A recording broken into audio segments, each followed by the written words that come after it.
Today marks 1127 days sharing lessons I learned and continue to learn with all of you.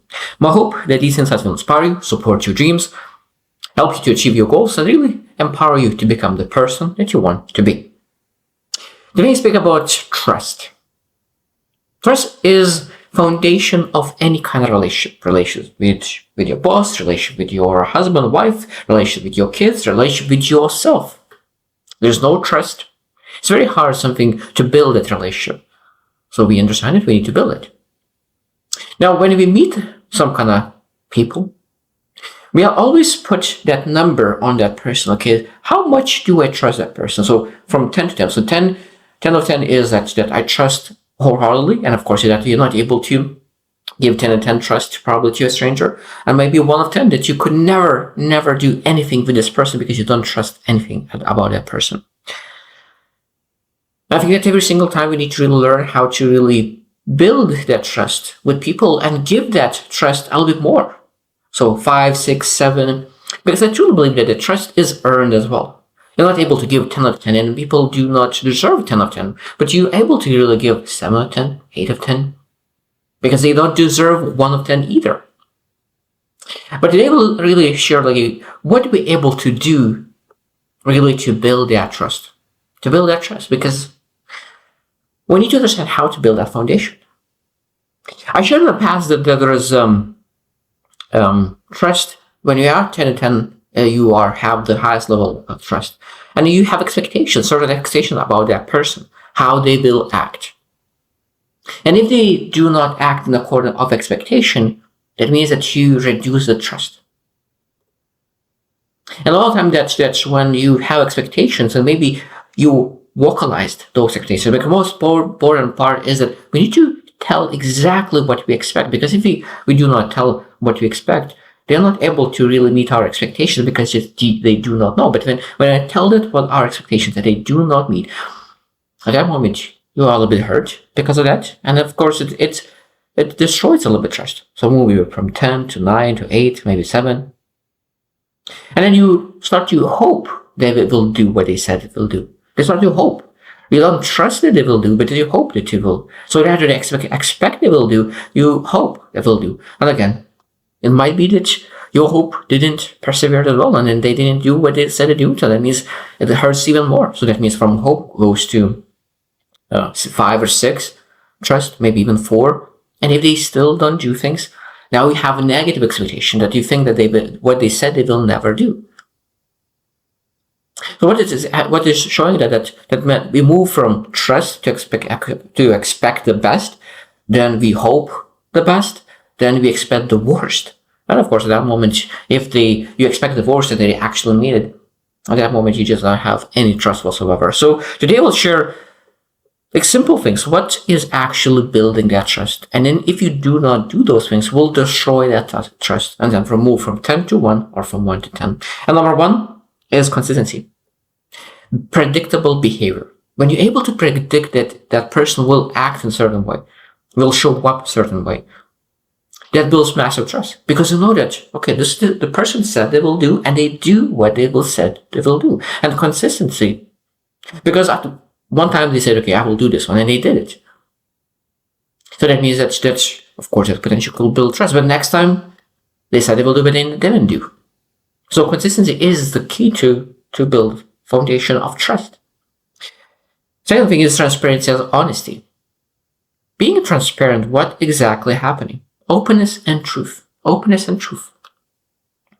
Because if you have still guess what he's doing, why he's doing, what's the purpose, and really still guessing about that person, and you do not have full clarity about the person, it's very hard to have full trust. So openness, transparency, and honesty always builds massive trust, because now I fully understand you. Now I know where you're coming from. I know you're coming from the good side. And that's why I trust you. Because I know your reasons, your whys. Number 3 is reliability, dependability. Again, this is reliability. The dependability is all about exactly that you know that the person will show up. it will show up. You know that they always will be there for you. I think this is one of the most important parts. Being dependable is one of the best parts of real relationships. I think this is so crucial, because when you have a person that you are able to depend, you know that when they said something they will do. You know that when you have a bad day, they will be there for you. That's one of the strongest things that really build any kind of relationship. Number 4 is integrity. That means doing the right thing. Doing the right thing. So then when you think about a person, do you know that they have very strong values and actually align with those values, and they do the things based on those values and beliefs? Or do you think that they are wibbly wobble, that they still could make choices based on what is convenient? Not what is right, but what is convenient for them. There is a difference, there's a massive difference. What is right and what is convenient. Because a lot of times what is right is difficult. And when you ask it, do you trust that this person will be hard, they will choose the right thing. And integrity is that thing. The next one is empathy. Empathy. Understanding others. So that means that if you want to trust someone, you want to know that they truly understand you, that they heard what you said. Because if you feel not understood, you feel that they will not execute on what you share. They will not do the right thing because they don't understand you. So there is no trust if there's no empathy. It's impossible to have trust without empathy, being able to put yourself in another person's shoes. And as people say, like, why don't build trust? Maybe you don't build empathy. Maybe you don't have empathy towards others, that you don't build understanding and that feeling of heard. Because I love being heard is almost like feeling loved. Being heard is almost like feeling loved. And that means we want to make sure that we have that empathy. Because when people feel loved, a lot of times they build trust easily. Next one is vulnerability. Sharing openly. Sharing openly. I think that, again, when you are able to be vulnerable, vulnerability is probably one of the fastest ways to trust.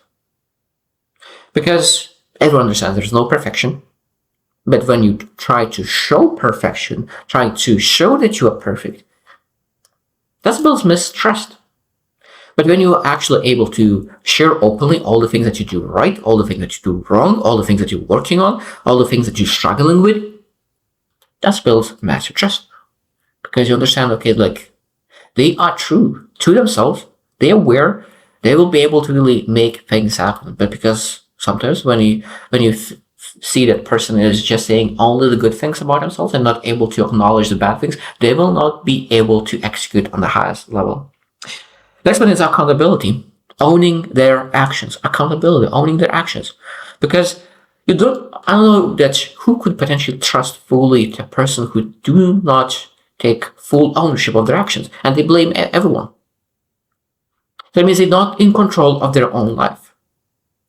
It's very hard to trust a person who blames everyone. It might be that he'll start blaming you if it's convenient for them, and if it's really save them accused. So accountability is a key part of really building a very, very strong foundation.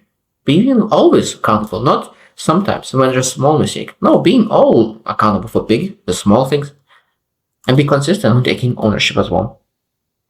Next one is mutual respect. Valuing each other times. Because respect is showing up a lot of different ways.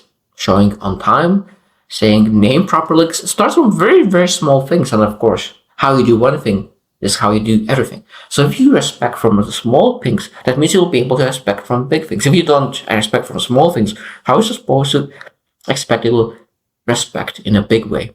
So mutual respect is very, very important to trust. Because if there is no respect, there is disrespect with time and everything, it's impossible to have full trust. Patience.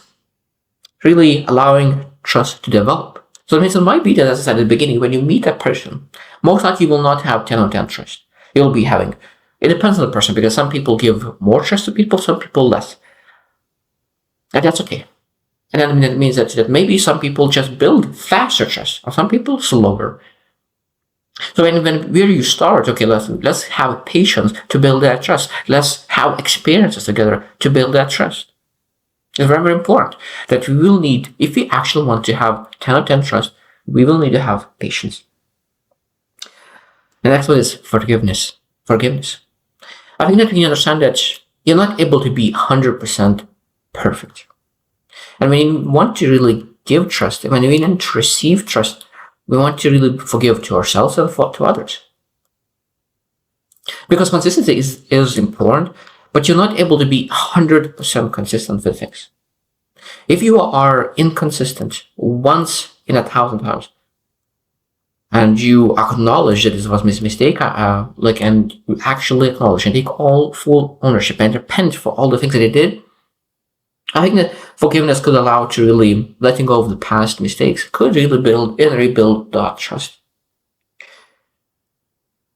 Next was shared experiences. I think that building that trust over time, I think that it's impossible to build trust without really having connection, having experience together, a different kind of experience. And that's why a lot of times, so that if you really want to trust a team member, you need to go to travel with that person. Maybe you need to have a team and play some kind of games, some kind of experience that really challenges you. Because only through challenges you're able to really have those experiences that build trust. Because if you just sitting at home and not doing anything, it's very hard to build trust. But when you actually go outside and you really experience things, and even the hard things, because when you go through harder things, the trust is built faster. The last one I want to mention is that non-judgmental support. Really creating the safe space.